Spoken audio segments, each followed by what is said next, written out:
U središtu pažnje. Poštovani slušalci Radio Brčko, pratioci podcasta Radio Brčko distrikta, srdačan pozdrav iz još jedne emisije Razgovor s povodom, odnosno u središtu pažnje. U svakom slučaju imamo veliku čast i zadovoljstvo danas ugostiti supervizora za Brčko, praktično Jonathana Mennutija, prvog zamjenika visokog predstavnika u Bosni i Hercegovini. Gospodine Mennuti, velika hvala i zahvalno što ste odvojili vrijeme i prostor za slušaoce Radio Brčkog i pratioci naše Facebook stranice. Dobrodošli i dobar dan. Thanks very much, Mr. Kadrić. I'm really glad to be here. Glad to have the opportunity to talk with you and address your listeners. I give my warm greetings to all of your listeners in the district. Hvala vam najljepše, gospodine Kadriću, što ste omogućili priliku da razgovaramo zajedno. Želim da uputim tople pozdrave vama, vašim slušalcima, i bit će mi drago da do njih prenesem određene stvari. Dobro, dosta je dugo trebalo da dogovorimo ovaj intervju, razumijem, imate puno posla, evo i danas ste između sastanaka stigli ovdje, pa stoga prvo pitanje, kome ste objašnjavali danas kako treba da radi u duhu s interesima građana i eventualno jeste li kome zavrnuli ruku da mu objasnite da nije dobro ono što je do sad radio?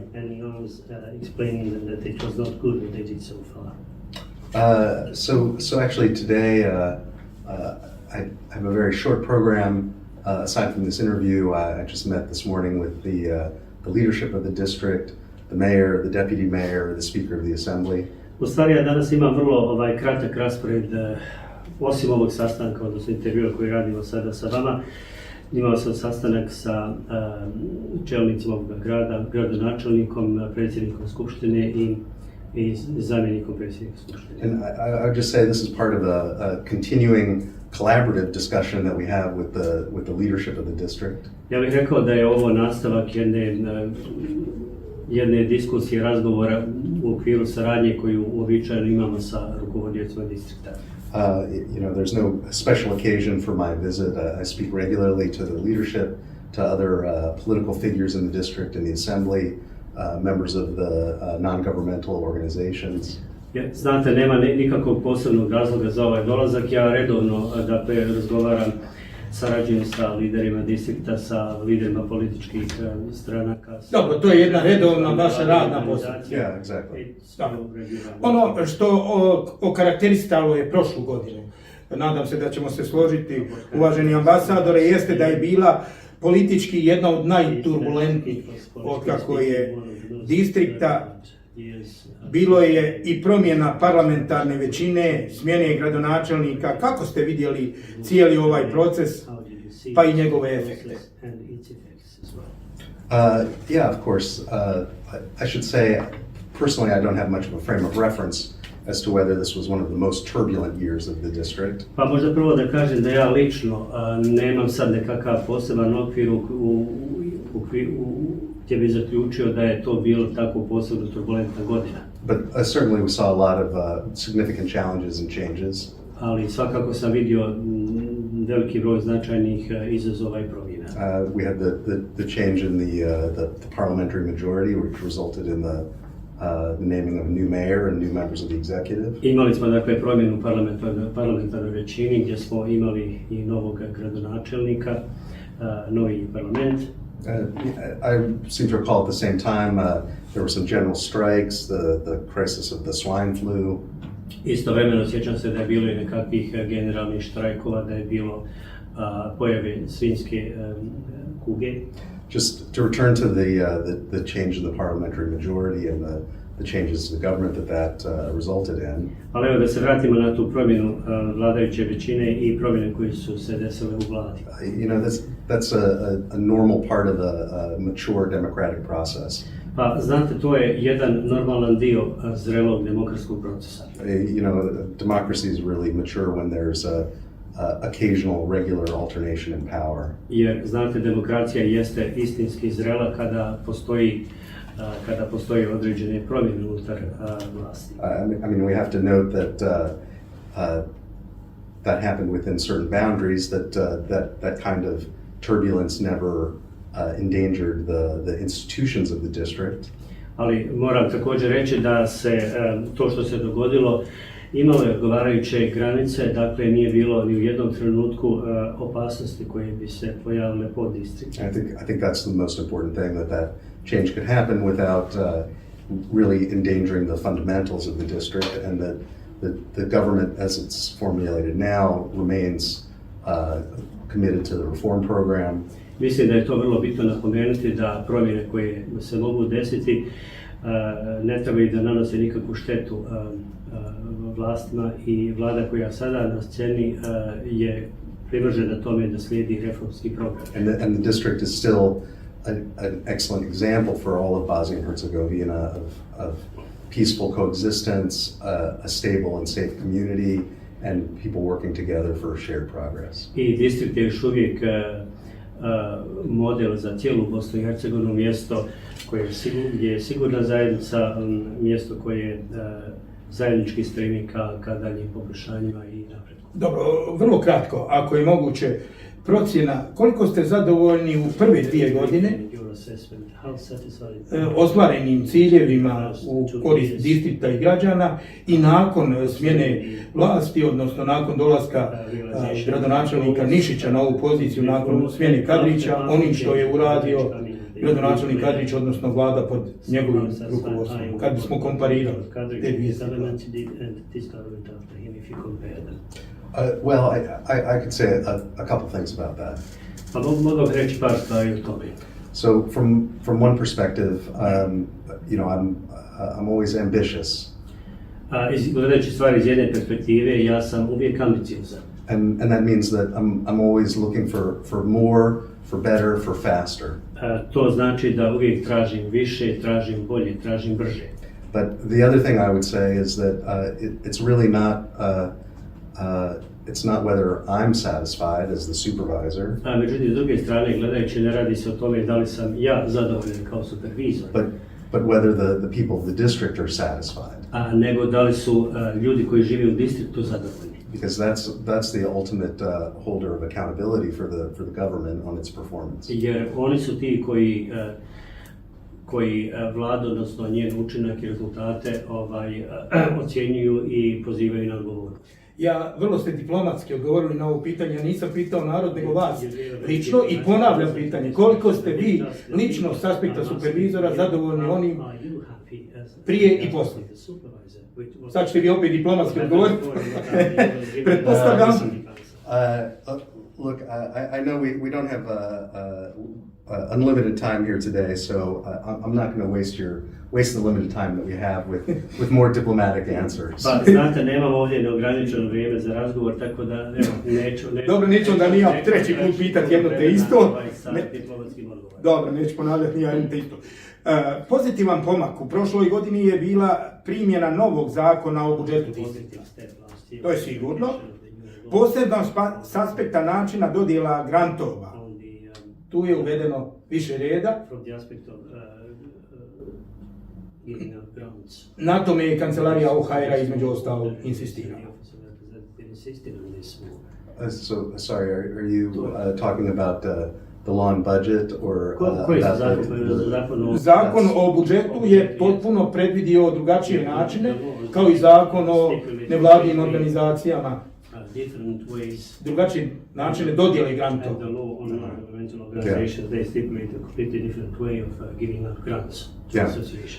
So I'll just say a few things about this, if I could. Pa evo, ja ću o tome reći nekoliko stvari koliko dozvolite. So first, I think our priority in working with the district authorities and advising the district authorities is to pursue transparent and effective logical budgeting. Prvo da kažem da je naš princip u radu sa organima vlasti u Brčkom distriktu da uspostavimo i radimo na tome da imamo jedno korektno i pravilno uspostavljanje i trošenje budžeta. And transparent. I transparentno. Yeah. So last year there was an amendment to the law on the budget, which we strongly supported. Prošle godine je donešen jedan amandman na budžet i mi smo dali snažnu podršku za taj amandman. This is different than what you're talking about with the grants and sports, but I'll get to that. To je malo različito od onoga o čemu vi razgovarate o grantovima i sportu i tako dalje, ali doći ćemo i do toga.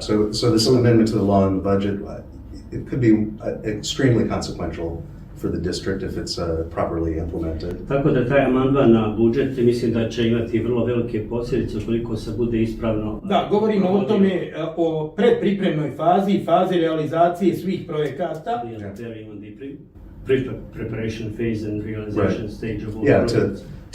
Pripremnoj fazi i fazi realizacije. That's right. Dva aspekta. Stage and the implementation. To have some concrete deadlines and some incentives for a prompt execution of these capital projects and recouping the budget funds for other purposes if projects aren't implemented in the proper time. Govorimo dakle o rokovima koji se postavljaju za implementaciju određenih projekata za ispravno raspoređivanje sredstava koja proisteknu iz nekih projekata ili budu neki viškovi pa se raspoređuju na druga mjesta i tako dalje. I mention this because in some ways it's a continuation of the reform of the grants for things like sports clubs and other activities. Pominjem ovo jer je ovo na neki način samo nastavak onoga što smo radili u smislu davanja grantova i davanja novca sportskim organizacijama. Whereas if before we saw inconsistent, non-transparent administration of budgets and grants. Ranije smo imali recimo nekonsistentno trošenje iz budžeta, netransparentno davanje sredstava. But now we have a system in place, if people will use it and use it properly, that will be transparent and effective. Međutim, sada imamo jedan sistem koji je uveden i ukoliko bude primijenjen na pravi način i na ispravan način, on će biti transparentan i bit će pravedan. So, I think there's a requirement for the district to kind of balance different equities when it comes to things like sports associations or other tournaments, other activities. Mislim da postoji potreba da se dođe do određenog balansa u smislu davanja sredstava sportskim organizacijama, drugim institucijama kojima je potrebno, takmičenjima i tako dalje. Da, ovdje upravo taj zakon, evo vratili smo se na njega donekle, je izazvao dosta pometnje. Pa i nesnalaženja od sportskih klubova, a rekao bi ni od onih koji su trebali implementirati taj zakon u praksi.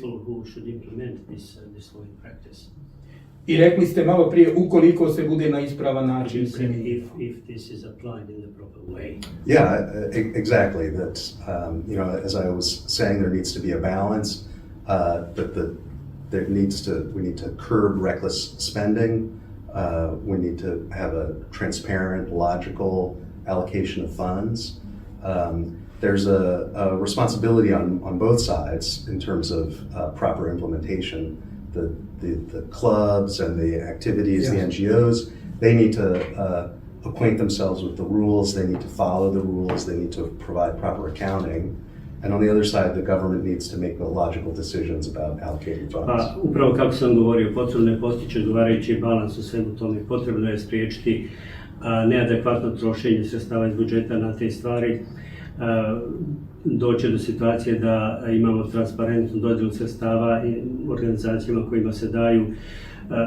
Te procedure treba da budu logične, da postoji odgovornost na obje strane, da sa jedne strane organizacije koje dobijaju sredstva na adekvatan način ih troše, prezentiraju, knjiže, opravdaju i tako dalje. S druge strane, organi vlasti treba da na osnovu određenih utvrđenih pravila i smjernica dodjeljuju transparentno. Da, jasno je da niko u sistemu nije želio da se desi ovo što se desilo. Počevo od OHR-a koji je predlagao promjene, pa do onih koji su i realizovali, jer je veliki broj sportskih klubova, pa i onih eminentnih, se ugasio. Sad ćete vi reći, mi smo dali... Sad ćete vi reći, mi nismo rekli da se ne mogu davati sredstva, nego da se oni daju na adekvatan način. Interesuje me nastavak iza toga. What is the continuation of that? So I have to confess that some of this predated my tenure as the supervisor. Ja moram ovdje priznati da neke od tih stvari su bile u vremenu kada ja nisam bio na mjestu supervizora. I suspect that you're talking about some very specific cases that maybe I don't have the details about. Ja pretpostavljam da vi ovdje želite govoriti o nekim konkretnim slučajima o kojima ja nemam baš puno detalja. A dobro, nisam ni imao namjeru govoriti o nekim specijalnim posebnim slučajevima, jer bi to značilo da i vi morate biti detaljnije pripremljeni, to nisam ni očekivao. Nego generalno, ovakva primjena zakona i sam zakon nije želio dovesti do situacije da se recimo 20-30 klubova na području distrikta ugasilo zbog nedostatka sredstava, mada budžet ima novac. Pa i za te namjene.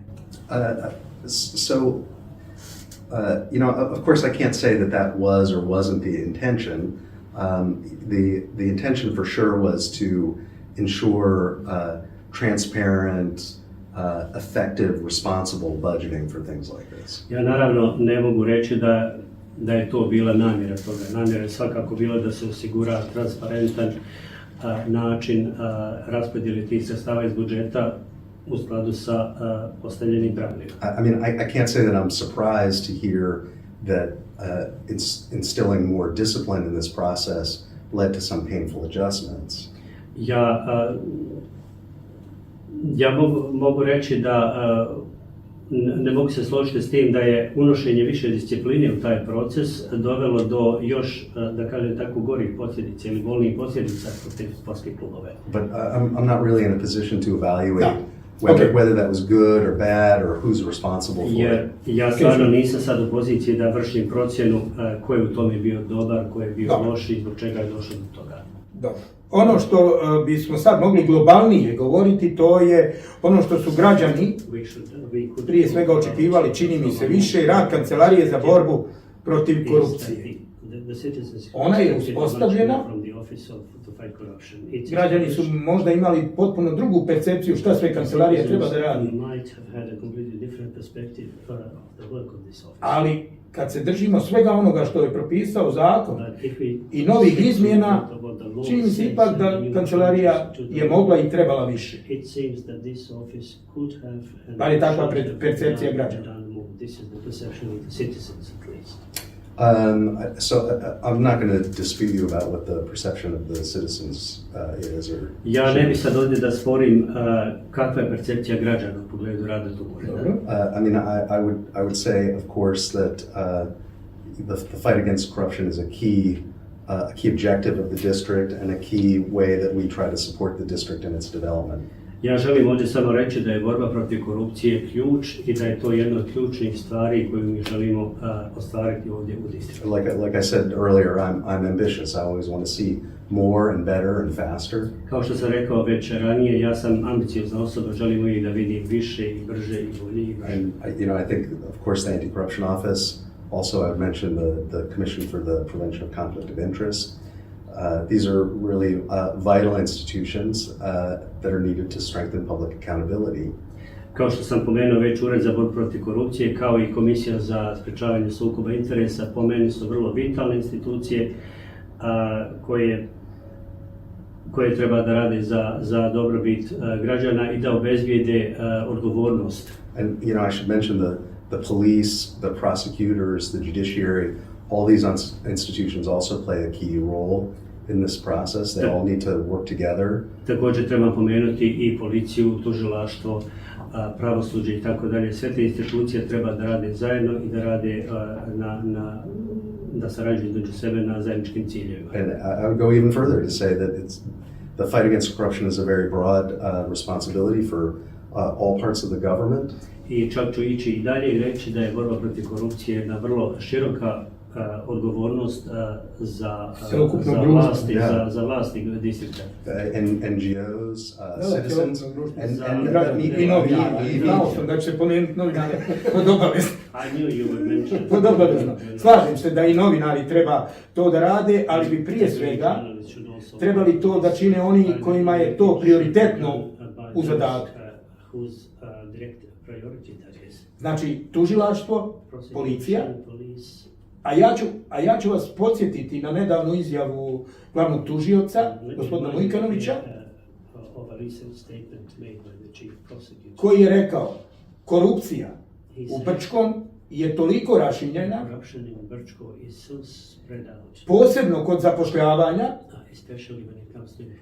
da mi koliko god se trudili da dođemo do nekih dokaza koji to potvrđuju, sistem je toliko dobro uvezan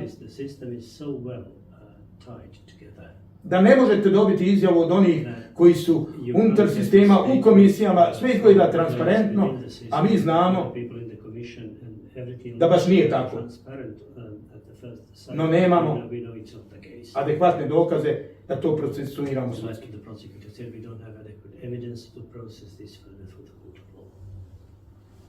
Hoćete prokomentarisati tu činjenicu i konstataciju tužioca da je nemoćan da spriječi korupciju, jer ja to tako iščitavam.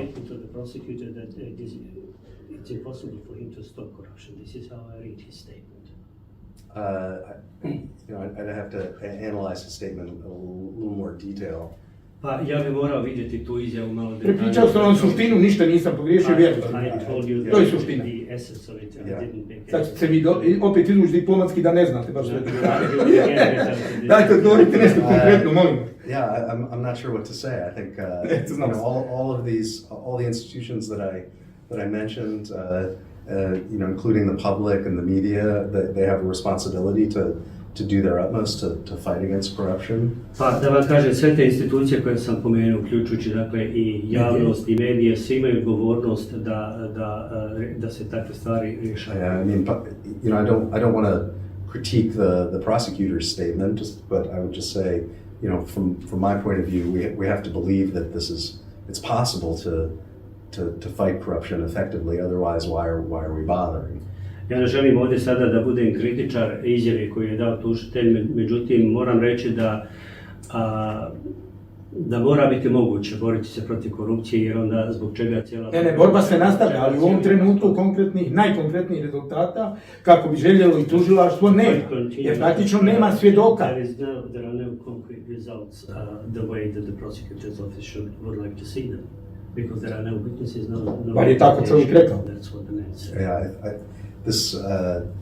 I would say that the situation didn't degenerate to this very low point quickly. This took a long time, and unfortunately, it's going to take some time to get out of it. Ja bih rekao da situacija nije došla na tako nisku tačku vrlo brzo ili u kratkom vremenskom periodu. Vjerovatno je trebalo dosta vremena da se ovdje dođe i potrebno je da se sada iz te tačke polako dižimo na više. These institutions have to build, and public trust in the institutions and the results has to build. Te institucije se moraju graditi i one također moraju graditi i povjerenje javnosti u te institucije. Da, ovdje moram reći da je tužilac pohvalio saradnju sa policijom, da je tužilaštvo i policija odlično surađuju, da smatra da policija radi maksimalno svoj posao, ali objektivno nema efekta, bar kako je očekivao tužilac, pa i javnost. I'd have to look into it to diagnose that. Da morao bi sagledati sve detalje pa da dam pravu dijagnozu. Dobro, odličan odgovor po običaju. Sljedeće pitanje, ondje gdje je sagledana situacija i nešto je bolje, to je komisija za procjenu sukoba interesa. Ona ima konkretnije rezultate, čini mi se, statistički gledano i možda je njoj malo i lakše, odnosno ne malo, nego znatno lakše, ali evo recimo ta komisija je napravila neke iskorake. Vidim. I to je za pohvalu, nadam se da ćemo se složiti. Yeah, sure. Like I said, I'm not going to dispute that. They're working. We see some results. Of course, there can always be more and better. Da, naravno, ne bih poricao to što ste rekli. Komisija radi, određeni rezultati su postignuti i potrebno je sada da rade više i postignu više rezultata. Da, ovdje kad već govorimo o cijelom sistemu, posebnom sistemu zapošljavanja, i nove i stare vlasti su se uvijek zaklinjale da će smanjiti broj ugovora o djelu, zapošljavanja po ugovoru i tako dalje, jer je to direktan način da se izbjegne javni poziv, konkurs. Međutim, nisam baš siguran da i tu ima velikih pomaka. Okay. I have to confess that's not an issue that I'm really that familiar with, except in very general terms. I'm sorry, I'm not going to be able to. Ja moram priznati da to pitanje nije baš pitanje s kojim sam posebno i detaljno upoznat. Mogu samo reći možda o nekim generalnim stvarima. Pa evo, dajte što dati, pa makar if you want to say any general issues. No, I mean, I think that in general that's a good initiative to. I see lots of problems with relying on short-term contracts, both from the employer side and from the employee side. Ja mislim da je to dobra inicijativa, da se može naći način da se osloni na te kratkoročne ugovore i sa strane onoga koji ih daje, dakle organa vlasti i ljudi koji odrađuju te poslove. But I don't really have any details today about how much there was, how much there is, what initiatives might. Još samo da nema strane. Međutim, nemam tih detalja, nemam podataka. Još samo da nema stranačke zloupotrebe toga, to bi bilo idealno. Koliko ima tih ugovora, koliko se daju i tako dalje. And he's saying it would be good if we didn't have party influence and generating. Otpustimo njihove, zaposlimo naše, a onda kad oni dođu na vlast, otpuste naše, zaposli svoje. A whole set of people that don't belong to them and they employ people from another political party. Absolutely, those kinds of decisions about employment should be merit-based. Apsolutno, te odluke koje se tiču zapošljavanja ljudi treba da budu donesene čisto na kvalifikacijama koje se traže za taj rad. Možda u Japanu. Dobro. Nadam se da ćete za naredni set pitanja ambasadora biti nešto spremniji jer se tiče privrede. Ja znam da vi vrlo detaljno pratite razvojne projekte i programe u distriktu.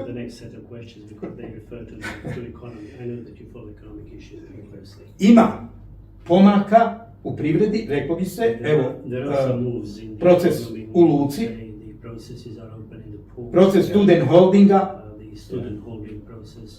proces bescarinskih zona, proces industrijskih zona.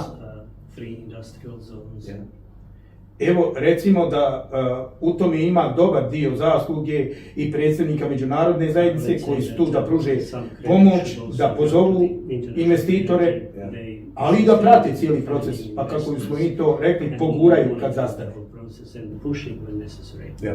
Yeah, I think there are a lot of encouraging signs and a lot of really welcome progress in this area. Da, ja mislim da ovdje imamo dosta ohrabrujućih znakova i da je postignuto dosta pomaka u toj oblasti. As you mentioned, the port renovation project, renewal project is almost complete. Kako ste i sami pomenuli, dakle projekat rekonstrukcije ili obnove luke je skoro završen.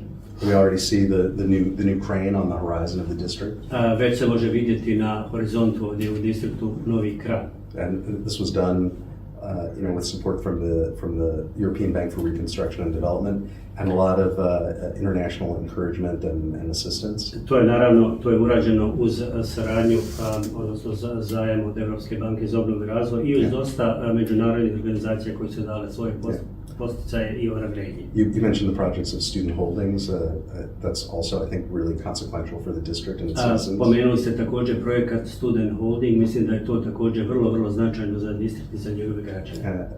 There's a variety of projects that they're undertaking. They're all moving forward at different paces. Postoji također cjelokupna lepeza raznih projekata koji se polako odvijaju i kreću i nalaze se u različitim fazama realizacije. One thing I want to underline is that's not only an investment by an international company here. Želim ovdje samo podvući da se ne radi samo o činjenici da postoje investicije od međunarodnih kompanija. But there's a formal legal agreement between the district and student holdings to realize these projects. It's a partnership.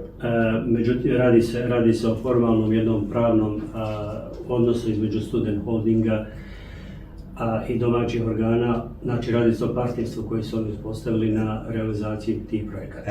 And it's important that it be successful not only for itself, but also as an example for other potential investors. I vrlo je bitno da to ne bude priča o uspjehu samo za njih i samo na tom planu, nego da bude takva priča za druge investitore i za druge dijelove zemlje. From this perspective, the district has tremendous comparative advantage compared to other parts of Kad govorimo iz ove perspektive, distrikt ima ogromne prednosti odnosno na neke druge dijelove zemlje. Not only the geography in terms of being a transportation node, ne samo dakle u smislu geografije, budući da je distrikt ovdje jedno čvorište, transportno čvorište, but having the authority and the responsibility to legislate and make regulations on its own.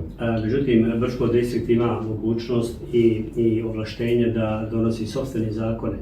And this is really attractive for investors, for financial institutions like the World Bank and the EBRD. Što je vrlo interesantno za investitore, za financijske institucije kao što su Europska banka za obnovu i razvoj i druge financijske institucije. Because they have confidence that their projects can be realized here. Tako da oni imaju povjerenje, uvjereni su u to da njihovi projekti koji ovdje realiziraju mogu imati uspjeh. So I think it's really important to see these things through to completion, for the district to hold up its end of the bargain, to create kind of a virtuous cycle of attracting investments that'll lead to jobs. Mislim da je vrlo bitno da se ovi projekti realiziraju i da distrikt bude odgovoran u tolikoj mjeri da napravi na neki način jedan krug koji će stalno obnavljati nove projekte i dovoditi nove investitore, tako da se taj proces sam po sebi odvija. Da, ovdje moram reći da je distrikt napravio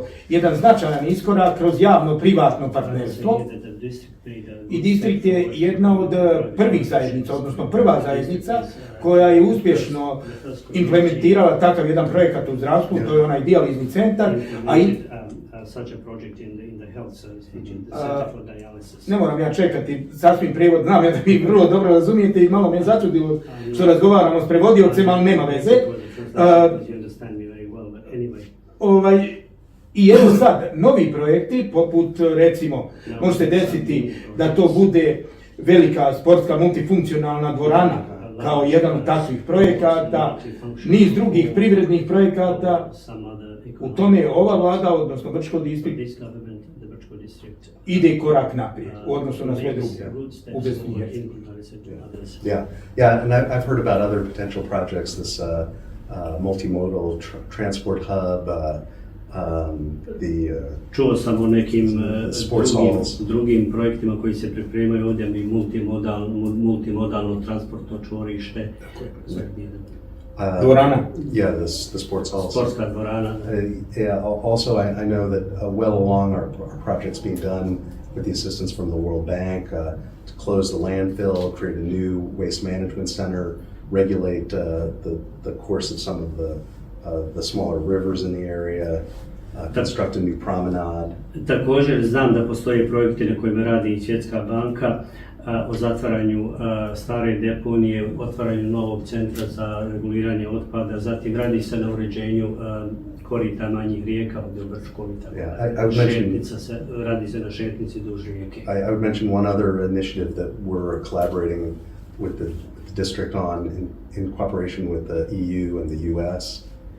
Pomenuo također jednu novu inicijativu koja treba da se odvija u saradnji s Europskom unijom i sa Sjedinjenim Američkim Državama. And that's to rewrite some of the laws in the district related to energy to unlock the potential for investment in renewable energy here. Radi se o tome da se ponovo preradi zakonodavstvo koje se odnosi na reguliranje energije u distriktu Brčko i da se krene u pravcu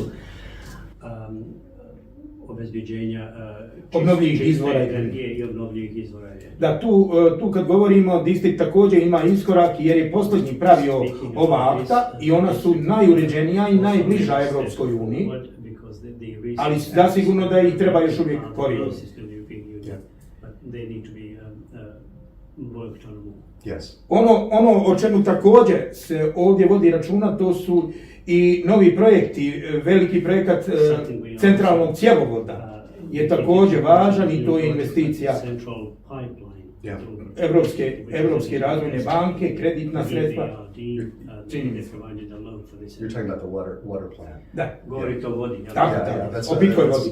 That's that's a project that's been discussed and worked on and off for a long time here.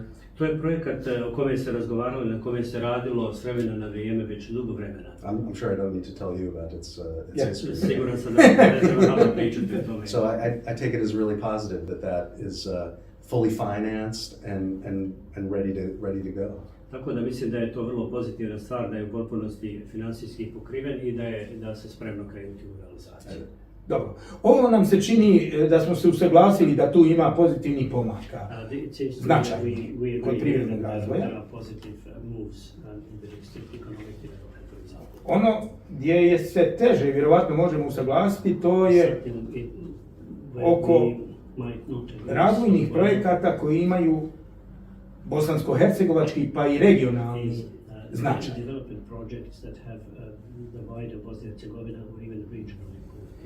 I koji su zapeli na području distrikta. Pretpostavljam da već znate da će pitanje biti oko trasa autoputeva. Učinilo nam se u jednom trenutku da je sve dogovoreno, čak su zvaničnici rekli da jeste, a onda put pike ne važi, pa da ništa nije dogovoreno. Gdje smo sad? Šta vi mislite? So I think that this is an important issue. It's important to get it right. Ja mislim da je ovo pitanje vrlo bitno i bitno je da ga ispravno predstavimo. Dobro. And I think that there's a need to very quickly approve regulatory plans and spatial plans. Mislim da postoji potreba da se vrlo brzo usvoji regulatorni planovi i prostorni plan. I mean, the regulatory plans I think will unlock a lot of investment. It'll enable a lot of these World Bank projects to go forward. Ja mislim da će regulatorni planovi, odnosno usvajanje regulatornih planova otvoriti mnoge načine za investiranje u distriktu Brčko.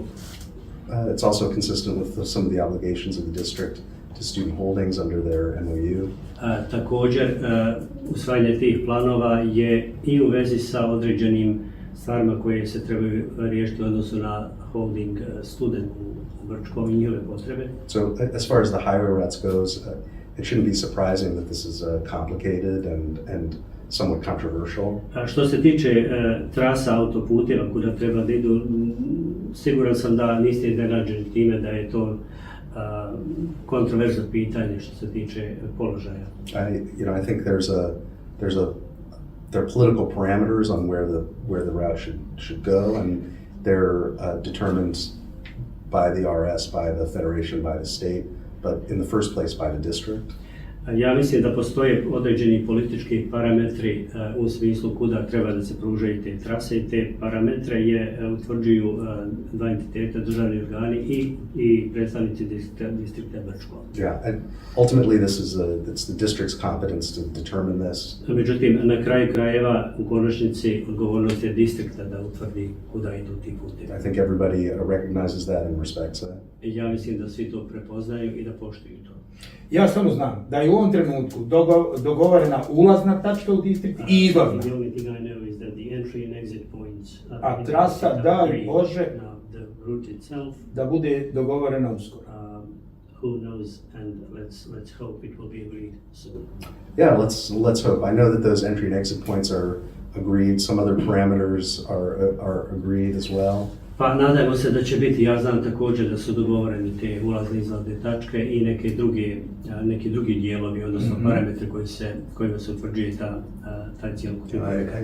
I think that as with many other things in the district, a solution is available. A quick solution is available. Ja mislim da kao i sa mnogim drugim stvarima u distriktu, na raspolaganju je brzo rješenje. But what it takes is a lot of discussion, compromise, agreement with input from technical experts and common sense. Međutim, ono što je potrebno jeste dosta razgovora, dosta inputa, dosta dogovora i također je potrebno dosta podataka, informacija sa tehničkog aspekta. And common sense. i zdravog razuma. Da, sad neki kažu da su ranija rješenja bila i izričita rješenja struke. Some people say that the previous solutions were solutions provided for by experts. Oni koji se s tim ne slažu žele da ubace i malo političkih konotacija u sve to. A podsjetimo, radi se o vrlo važnim trasama: Sarajevo, Banja Luka, Beograd, kao i brzoj cesti Tuzla, Brčko, Orašje.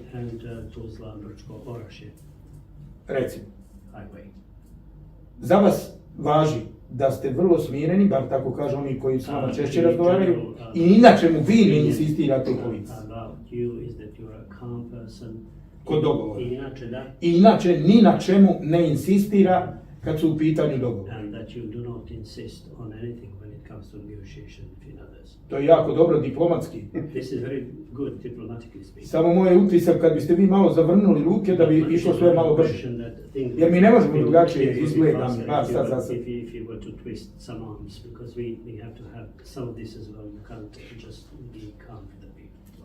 Well, Savjet, koji mi nećete prihvatiti. Thanks for your advice. You know, one of the requirements of the final award is that the institutions of the district be working effectively and apparently permanently. Hvala na savjetu. Međutim, jedan od uslova konačne i finalne arbitražne odluke za Brčko jeste da institucije distrikta treba da funkcionišu odgovorno i po svemu sudeći trajno. Da. So,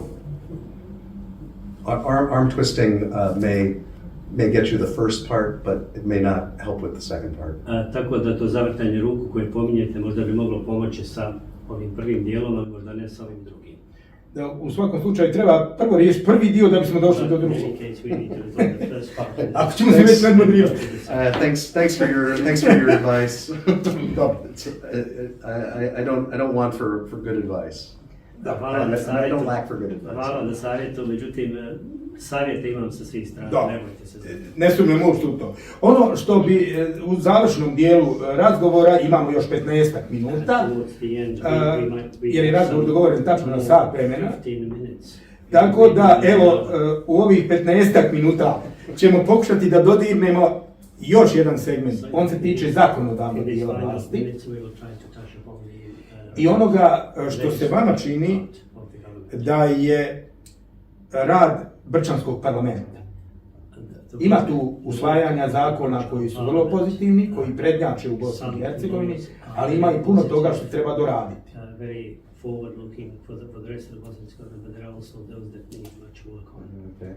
Najkonkretnije, izmjene zakona u kancelariji za prevenciju i borbu protiv korupcije.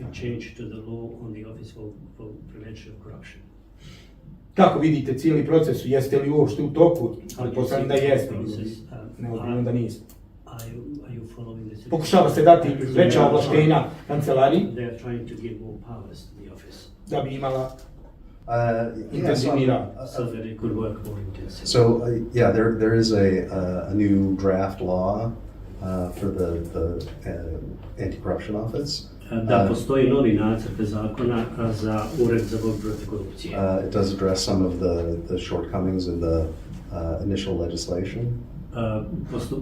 U prvobitnom nacrtu tog zakona uočeni su neki nedostaci. And the draft was created with input from us as well as the EU, OSCE, other international friends of the district. Taj nacrt je izrađen uz pomoć i nas i Europske unije, OSCE-a i još možda nekih drugih međunarodnih faktora.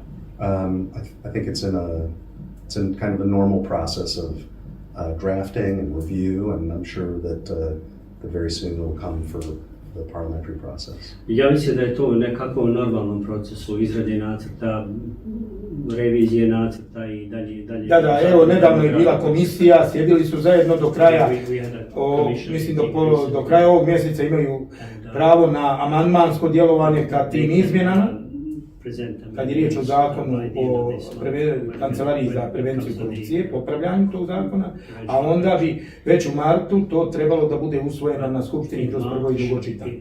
Evo, najbrže upoznato. Yeah, I mean, I'm not familiar with the details of the process or the parliamentary calendar, but it could certainly be adopted in March. Ja nisam upoznat sa svim tim detaljima parlamentarnog procesa, međutim, sa kalendarom parlamenta, međutim, ako je to tako, da bi... Jeste, sigurno možete mi vjerovati. 100% je tako, 100% je tako, ali je pozitivna želja da su svi uvidjeli da kancelarija nema dovoljno zakonskog osnova da djeluje, pa i provodi neki dio istraga koji se ne ulazi u nadležnosti policije niti tužilaštva, a potrebno je da bude još učinkovit. To je u stvari pojem. But some people want this office to have these powers as well. Sorry, I didn't Samo malo nam pojasne. Daće se veća ovlaštenja kancelariji kod vođenja nekih istražnih radnji, za koje, kad je riječ o borbi protiv korupcije. Neki traži da se daje veća ovlaštenja. Tako, i daju se sad tako. Some want, ovim novim izmjenama. With the new amendments there will be additional powers given to the Office for Prevention of Corruption. Dobija veća ovlaštenja kroz ove izmjene zakona, da kako da ne ulazi u nadležnosti policije i tužilaštva. Da ne ulazi u nadležnosti koje već ima. Yeah, I'm not really prepared to talk about the details of the shortcomings of the initial law. Okay. Of course, it's a new office here. It's a new operation, so it's not surprising that we need to make some adjustments, to make some improvements. Pa vidite, nisam spreman da sad razgovaramo o svim tim detaljima i odnosima koji radi se o novom uredu, treba da se uspostavi i svi ti detalji će biti rješavani u narednom. Sljedeća stvar koja bi trebala popraviti rad parlamenta je novi poslovnik o radu, izmjene poslovnika o radu i svakako novi kodeks o ponašanju svih zastupnika u parlamentu i van njega. Vjerujem da tu ste na domaćem terenu, nešto doma.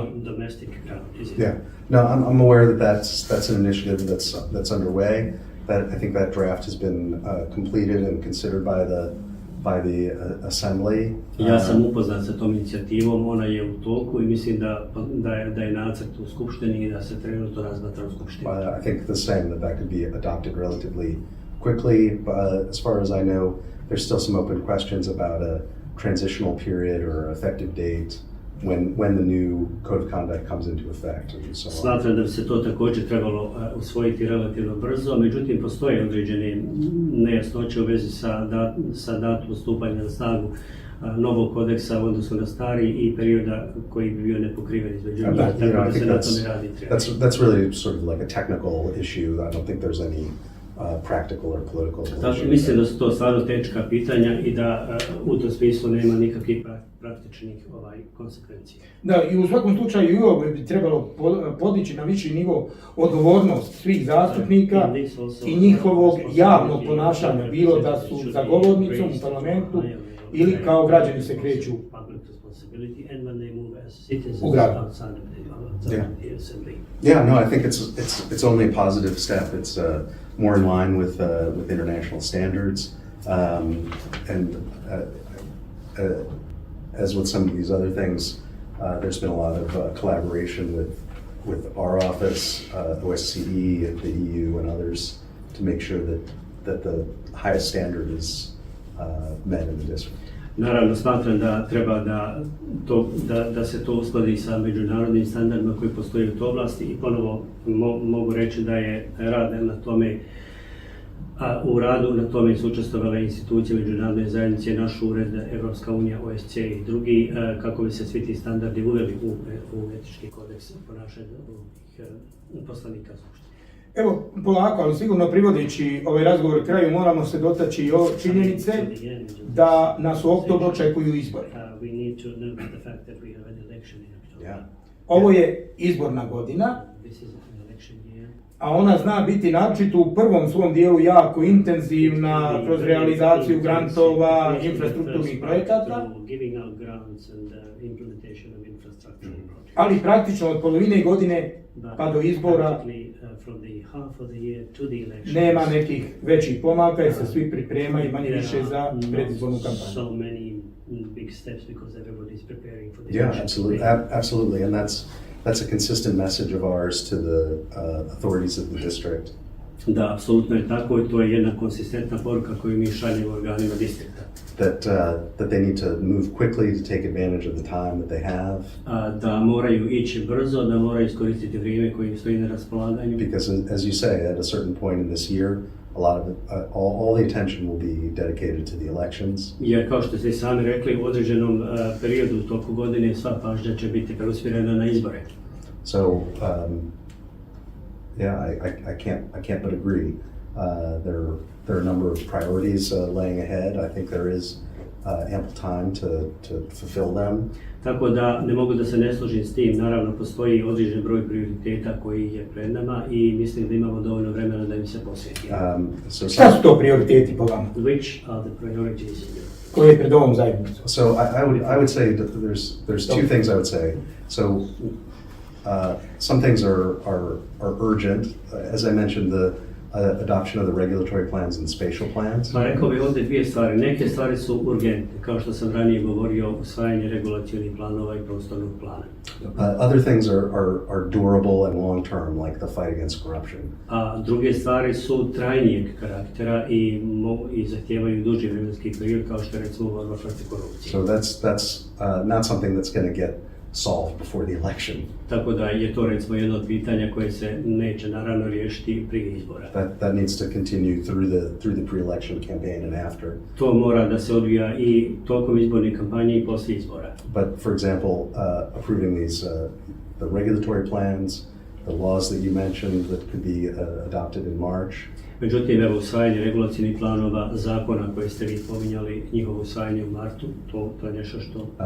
Starting the water project, getting some of these World Bank projects underway.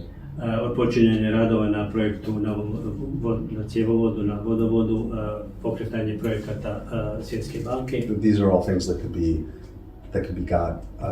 be pushed into starting before the pre-election season starts. To su recimo sve stvari koje bi se mogle pokrenuti u periodu predizborne kampanje, dakle prije izbora. Dobro, ono što sam još htio da, ne znam koliko ste upućeni, ali na posljednjoj sjednici Skupštine imamo problem. Jer je imenovanje 4 člana izborne komisije distrikta, što je vrlo važno, zaustavljeno. Pravno, tehnički, ponavlja se proces odabira i to svakako možda nije najuputnije s obzirom da se izbori bliže, ali evo dočekat ćemo valjda i izbor tih članova, novih 4 članova u komisiji. I hope we're going to see the new four. To be honest, I hadn't heard anything about that, so that's new information for me. Da budem iskren, ja nisam ništa čuo o tome, već ranije to je meni nova informacija. Bilo je prije 7 dana, ajde, zamolit ćemo da malo brže vas informiš. This came out 7 days ago. Let's ask people to advise you faster. Okay, I'll pass that along. Dobro, prenijet ću. Nadam se da se moja prijateljica Milena neće na ovu naljutiti. Milena will not take it against me. Ono što sam htio vas pitati, očekujete li da i u procesu izbora Brčko bude na neki način jedan ogledni primjerak kroz elektronsku registraciju birača? To se pominje kao mogućnost za predstojeće lokalne izbore, radi transparentnosti, radi boljeg prijavljivanja. Fingerprint reading and so on. Yeah, I think that's certainly possible. Pa ja mislim da je to svakako moguće. So I think it's no secret that integrity of elections is something that a lot of members of the international community have been focused on recently. Mislim da nije tajna nikakva ako kažem da što se tiče integriteta izbornog procesa, to je nešto na što stavljaju fokus mnogi u posljednje vrijeme u međunarodnoj zajednici. I mean, I probably don't need to tell you about the kinds of fraud that we see in different parts of Bosnia and Herzegovina at election time. Ja vjerovatno ne treba pričati vama o vrstama izbornih prevara koje se... Da, tu je tužilaštvo spremno i na nivou Bosne i Hercegovine, a i ovo naše. Vjerujem da će oni vrlo pažljivo to pratiti. Ubijedio me glavni tužilac u to sigurno. Yeah, and I have that same confidence. I would say that in the election law of Bosnia and Herzegovina, there are a lot of gaps. There are a lot of recommendations from the OSCE, the Venice Commission, Greco, and others. Ja se svakako nadam da će tako biti, jer u izbornom zakonu Bosne i Hercegovine postoje mnogo praznina i postoji mnogo preporuka koje daju OSCE, Greco i druge organizacije koje se bave provođenjem izbora. And we're very gratified to see this become a subject of discussion by the state coalition. I vidjet ćete, bit će nas ima drago da vidimo da će ovo postati predmet, odnosno tema za razgovore pripadnika koalicije na državnom nivou. To your specific question about the role of the district, I think the district does offer a very good test bed for pilot projects. Ja, što se tiče vašeg konkretnog pitanja za distrikt, mislim da distrikt predstavlja jednu vrlo dobru i zgodnu testnu osnovu za izbore. I mean, I'm not an expert in this, but I'm told it has to do with the fact that the demographics of the district are very representative of the country. Možda nisam ekspert za te stvari, ali pretpostavljam da je demografski sastav stanovništva vrlo zgodan u tom smislu za urban and rural populations. All political parties are represented here. Imamo i urbano i ruralno stanovništvo, imamo predstavljene različite političke stranke u distriktu. So I think in this, like a lot of other things, if the enabling legislation is in place and the CEC and its implementing partners choose, then the district could be a very useful, like I say, test bed for pilot projects. I uz to sve te preduslove i ukoliko tako izborna komisija odluči, mislim da bi se mogli stvoriti uslovi da Brčko postane jedno mjesto gdje se može vrlo uspješno testirati to o čemu pričamo. We're talking here about things like electronic scanning of ballots and electronic identification of voters. Tu mislimo na stvari kao što su elektronsko skeniranje glasačkih listića, elektronsko brojanje glasova i tako dalje. Tehničke pripreme za izbore i njihovo praćenje. Yeah, technical preparations for elections and the follow-up. Yeah, and also like effective training of the local election commissions. I svakako adekvatna obuka pripadnika lokalnih izbornih komisija. You don't want to just give people a bunch of scanners and say good luck. Ne možete samo ljudima dati skenere da rade, nego ih morate obučiti da rade na njima. Dobro, da budem sasvim precizan, bliži se kraj sasvim intervjua, ostalo su nam još 2-3 minuta. Evo možda vama, gospodine ambasador, odnosno supervizore, za Brčko prilika da uputite poruku građanima s vaše pozicije.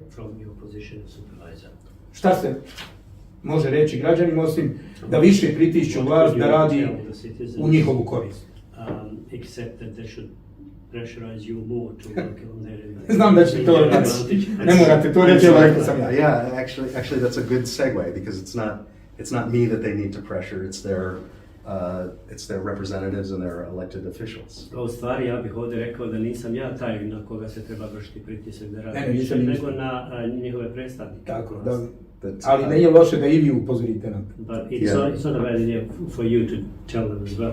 No, and that's what I'll do. It's that da, to ću ja uraditi. The government here is it's effective. It is an excellent example. There are a lot of advantages and opportunities here. Ja mislim da je vlast ovdje vrlo efikasna, da je ovo odličan primjer za kako treba raditi na drugim mjestima. And that there are the district benefits from a lot of advantages, not least the attention that it gets from the international community. Mislim također da distrikt izvlači korist na mnoge načine i ne samo od pažnje koju dobija od međunarodne zajednice, nego i u drugim vidovima. And so that would be my message for your listeners is that they should take advantage of those opportunities, and they should make sure that the elected representatives of the districts in similar fashion take full advantages of the opportunities that the district has. I moja bi poruka bila da se iskoriste mogućnosti i prednosti koje distrikt ima i također da njihovi izabrani predstavnici rade na tome da koriste sve prednosti koje distrikt posjeduje. Dobro, i uz veliku zahvalnost ambasadore, jer čini mi se da je ovo prvi vaš intervju uopšte dat medijima na ovaj način u Brčkom. Možda za sami kraj. Kad ste dolazili na poziciju supervizora i vrijeme koje ste ovdje sad na toj poziciji, jesu li ispunjena vaša očekivanja iako nisu u najkraćem dijelu. Ako jesu, ako nisu u najkraćem dijelu nisu. Where are they not fulfilled? You should really ask me closer to the end of my mandate. U stvari ne trebate pitati ovo kad se bude približio kraj moga mandata. A što vas ne pitati na pola mandata ili recimo u bilo kom trenutku? In the middle of the mandate or at any time. No, I'd really, I'll be more philosophical as I come to the end. Mislim da ću biti dosta mudri u tom smislu kad dođe do kraja. Opet diplomatski, sjajni ste diplomat. Hvala vam puno. Poštovani slušaoci, pratioci podcasta Radio Brčkog, odnosno Facebook stranice, imali smo priliku prvi put, kad je riječ o medijima u distriktu, razgovarati sa Jonathanom Mennutijem, supervizorom za Brčko i prvim zamjenikom visokog predstavnika. Supervizore, hvala vam puno na razgovoru. Thanks again for the opportunity. Hvala i vama na ovoj prilici. Još jednom velika zahvalnost i nadam se skorom susretu opet. Hvala još jednom. Ostaje da vam se zahvalimo, poštovani slušaoci, pratioci podcasta i Facebook stranice na pažnji. Moje ime je Admir Kadrić i preporuka kao i obično ostanite uz Radio Brčko jer tu smo radi vas. U središtu pažnje.